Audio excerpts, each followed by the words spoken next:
दो बात है, भाग के आए हो या छूट के आए हो, ये बाद में पूछूंगा। पहले तो घर क्या है? घर कारागृह है, घर ग्रह है। एक बार ये मान के मंदिर आ जाओ, अब फिर तुम मंदिर से जाने का भाव नहीं होगा। क्योंकि जेल में कौन स्वेच्छा से जाता है? यदि तुम्हें पता चल जाए जेल में जाना है तो पहले तो तुम अग्रिम जमानत, यदि तुम्हें ये पता चल जाए कि जेल तो जाना ही, तो पहले तो अपराध करके फरार होगे। फरार हो गए, नहीं मैं जेल में नहीं जाऊंगा, फरार हो गए, फिर तुम्हें वकील कहेगा देखो फरार होने से कोई फायदा नहीं, तो फिर तुम क्या करोगे? अग्रिम जमानत। फिर वकील ने कहा कि साहब जमानत में भी अग्रिम जमानत नहीं होगी, अपराध संगीन है। तो एक बार आपको थाने में पेश तो, अदालत में पेश तो होना ही पड़ेगा। फिर वो प्रयास, फिर यदि पेश करना है तो देखो, पुलिस वाले ने कहा देखो चलना तो पड़ेगा। तो बोले साहब ऐसा करो ना, बंद गाड़ी में ले चलो ना। पुलिस वाला, नहीं साहब बंद गाड़ी में नहीं, आपको पैदल ले जाने का हुक्म है। पैदल ले जाने का? तो ऐसा करो ना, पीछे पछाड़ी खेड़ा से ले चलो ना। अब इसके तुम पैसा दोगे? पहले पैसा दिया तुमने ये कि साहब मुझे जाना ही, पैसा दे दोगे। फिर जाना पड़ा तो साहब बिना हथकड़ी के लिए चलो ना, हम भागेंगे नहीं, बिना हथकड़ी के लिए चलो, जिससे लोग समझेंगे देखो क्या इसकी बकत है, पुलिस वालों के साथ चल रहा है। नहीं साहब हथकड़ी तो डलेगी। तो उसकी आप फिर साहब आप बाहर से ले जाओ ना कहीं से बंद गाड़ी में। नहीं साहब रूट में लिखा है कि गांधी चौक में।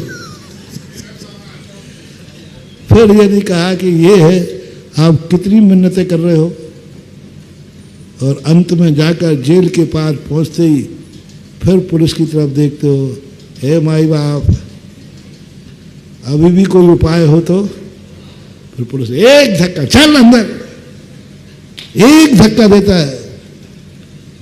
ये होती है जेल में जाने की विधि। हमने सुनी सुनाई है, तुम गए हो तो उससे पूछ लेना, और नहीं गए हो तो एक आध बार जेल जरूर होके आ जाना। जेल में जाने की क्या अनुभूति होती है? एक अपराध करने के बाद जब जेल में जाना पड़ता है तो उस जेली के क्या अनुभूति होती है, आप खुद कल्पना करो। आप कल्पना करिए। बस दीसम यही दशा। उसने पहले क्या कहा था, मैं घर से आया हूं, घर कारागृह है। मैं नहीं बोल रहा हूं, पंडितों ने लिखा है, आप लोगों ने। घर कारागृह बनिता बेड़ी परिजन है रखवाले। तो घर कारागृह है। अब मंदिर क्या है? घर है। अब यहां से तुम्हें पता चला कि मुझे जेल जाना पड़ेगा, क्योंकि मैंने परिवार बसा लिया है, बाल बच्चे पैदा कर लिए हैं, माँ बाप मेरे बूढ़े हैं, कोई नहीं, जाना ही पड़ेगा साहब। क्योंकि मम्मी पापा बूढ़े हैं, वो रोटी नहीं बना पा रहे, बाल बच्चे छोटे, पत्नी क्या होगा, ये सब बैठे, जाना पड़ेगा। जब जाना पड़ेगा तो अब वो सोचता है कि कैसे बचूं, तो वो छुप जाता है। फिर भी लोग ढूंढ लेते हैं, तो फिर कहता है साहब कोई उपाय हो ले दे के। बच्चों से, ये बच्चे सब पकड़ने आएंगे तुम्हें, देख बेटा तुझे जो चाहिए वो ले जा, मेरी संपत्ति सारी तेरे नाम करते हैं, मुझे जेल में मत लो। नहीं साहब जाना पड़ेगा, ऐसे काम नहीं चलेगा। संगीन अपराध किया है आपने। पहला अपराध किया है आपने वृद्ध माता पिता से अपनी सेवा करा ली हुए। दूसरा अपराध किया विवाह करके। तीसरा अपराध किया बच्चे पैदा करके। ये सब अपराध की संगीन अपराध होते जा रहे हैं। माँ बाप को छोड़ने में ज़्यादा कष्ट नहीं था, समझा सकते थे, माँ बाप भी मान लेते कि चलो भैया ठीक है, लेकिन पत्नी को समझा के दिखाओ। माँ को समझाना सरल है कि पत्नी को? कानून से पूछ रहा हूं, माँ को छोड़ने में सख्त कानून है कि पत्नी को छोड़ने में? पत्नी को छोड़ने में सख्त कानून है। माँ को छोड़ के कितने लोग अलग हो गए, कोई कोर्ट केस नहीं है। पत्नी को छोड़ के अलग होकर दिखाओ, फिर तुम्हें मजा आ जाए क्या है। फिर उसके बाद बच्चे हो गए, तीसरा अपराध, संगीन अपराध। अब नहीं जा सकते, बच्चे छोटे। तो फिर तुम्हारे लिए क्या करेंगे वो? साहब चलना पड़ेगा। तो फिर वो मंदिर से निकलता है, जेल जाते समय यूं जाता है कि यूं,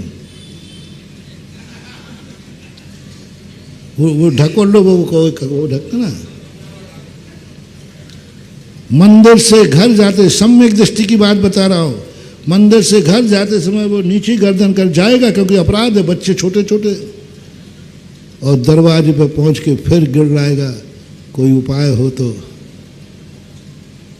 मम्मी पापा बच्चे पत्नी हाथ के चले, हाथ बड़ा आया जोड़ने के लिए, एक धक्का दे करके तुम्हें जेल के लॉकर में। क्या ऐसी दशा कभी तुम्हारी हुई? घर जाते समय, क्योंकि तुमने घर के संबंध में जानते ही नहीं हो, तो जाओगे खोल सकते, और फिर जेल में बंद हो गया, कोठरी में। कोई जेल में गया हो तो बताओ, अंदर पहुंचने के बाद फिर क्या करता है? कौन सी खिड़की कमजोर है?